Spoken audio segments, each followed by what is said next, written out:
আপনারা সকলেই জানেন যে আজকে থেকে আমাদের সারা বাংলাদেশে এবং আমাদের চট্টগ্রাম জেলায় এসএসসি এবং দাখিল এবং ভোকেশনাল এই পরীক্ষা শুরু হয়েছে। আজকে 10টায় শুরু হয়েছে। আমরা পরীক্ষা কেন্দ্রগুলোতে ভিজিট করছি। সারা জেলাতেই আমাদের ম্যাজিস্ট্রেটগণ তারা পরীক্ষা কেন্দ্রে নিয়োজিত আছে, আইনশৃঙ্খলা বাহিনী নিয়োজিত আছে। ইতিমধ্যেই আমাদের যে গ্রুপে সেট কোড এসেছিল সেই সেট কোড অনুযায়ী ট্রেজারি থেকে প্রশ্ন বের হয়ে সেগুলো প্রত্যেকটা সেন্টারে পৌঁছেছে এবং সুন্দরভাবে আমি ইতিমধ্যেই খাস্তগিরি সরকারি বালিকা উচ্চ বিদ্যালয়ে ইতিমধ্যেই আমরা ভিজিট করেছি। সেখানে দেখেছি যে ছাত্রছাত্রী যারা এখানে পরীক্ষার্থী হিসেবে উপস্থিত হয়েছেন তারা চমৎকার পরিবেশে পরীক্ষা দিচ্ছেন এবং আমি জিজ্ঞেস করেছি যে তাদের প্রশ্ন কেমন হয়েছে। তারা বলেছে যে তাদের প্রশ্নগুলো কমন পড়েছে এবং আমার মনে হলো যে খুব ভালো পরিবেশে পরীক্ষা দিচ্ছে। চট্টগ্রাম জেলাতে আমাদের মোট 1,52,966 জন পরীক্ষার্থী তারা এই এসএসসি এবং দাখিল এবং ভোকেশনাল পরীক্ষায় অংশগ্রহণ করছেন। আমাদের টোটাল কেন্দ্র সংখ্যা 172টি কেন্দ্রে তারা এই পরীক্ষায় অংশগ্রহণ করছেন। প্রতিটি কেন্দ্রের জন্যই আমাদের সকল প্রস্তুতি সুন্দরভাবে সম্পন্ন হয়েছে।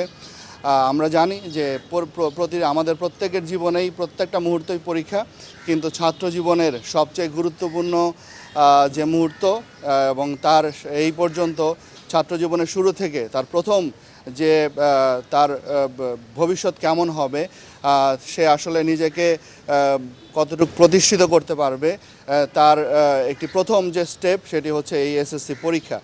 আমরা প্রত্যেক ছাত্রছাত্রী যারা আজকে পরীক্ষায় অংশগ্রহণ করছে তাদের সফলতা কামনা করছি। আমরা বিশ্বাস করি তারা সকলেই সফল হবে এবং তারা সুন্দর পরিবেশে পরীক্ষায় অংশগ্রহণ করে তারা সফলতা অর্জন করবে। আমাদের প্রত্যেকটি রুমেই সিসিটিভি আওতায় নিয়ে আসা হয়েছে।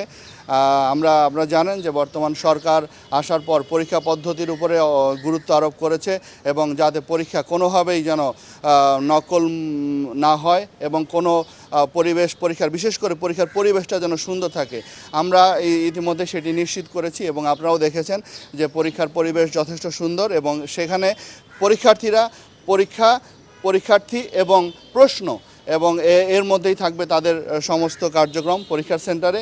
আর আমাদের যত ম্যাজিস্ট্রেট বা টিচাররা যারা আছেন তাদের প্রতিও আমাদের অনুরোধ এবং নির্দেশনা আছে যে পরীক্ষার সময়টি তারা সতর্কতা দৃষ্টি রাখবেন সকলের ক্ষেত্রেই, যাতে কেউ কোনোভাবেই কোনো রকম অসৎ উপায় অবলম্বন করার কোনো সুযোগ না পায়।